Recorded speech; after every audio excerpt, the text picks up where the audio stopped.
हम संगीता झा सादर प्रणाम करै छी समस्त मिथिलावासी के। आइ हम अहाँ सबके बीच ल क उपस्थित छी एकटा सोहर गीत। आशा करै छी जे अहाँ सबके जरूर नीक लागत, तो सुनू और कमेंट में जरूर बतायब कि अहाँ सबके केहन लागल। गंगा पैसी नहाए बसुरु जय गोड़ा लागा बसुरु जय गोड़ा हे गंगा हे कबेर मारियो हिला कोड़ा की गंगा डूबे मारब हे गंगा हे कबेर मारियो हिला कोड़ा की गंगा डूबी मारब हे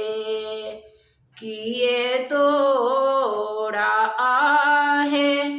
अबला सास दुखाओ रो ससुर दुखा है अबला है किए तो हर पिया पड़ा दे सगेला किया डूबी मारब हे अबला है किए तो हर पिया पड़ दे सगे गंगा डूबी मारब हे नाए मोराया है गंगा सास दुखना ये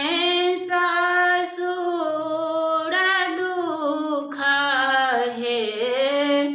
गंगा है नाए मोरा पिया पर दे सगे ला बालक दुखे डूबी मारब हे गंगा है नाई मोरा पिया पर दे सगे ला बालक दुखे डूबी मारब हे किनिका के मार लंबाढ़ानिया की किनी काठुन काला है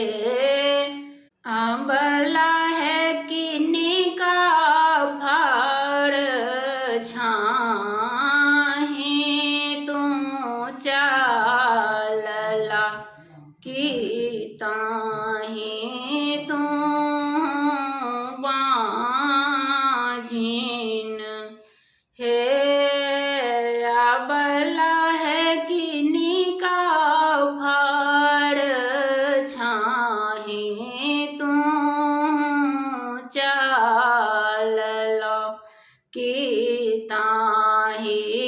तू बाझिन है सासु के मारला बाढ़ानिया की ननदी के ठुन काला ललना रे भाई सुर फड़ छाहे तू चलला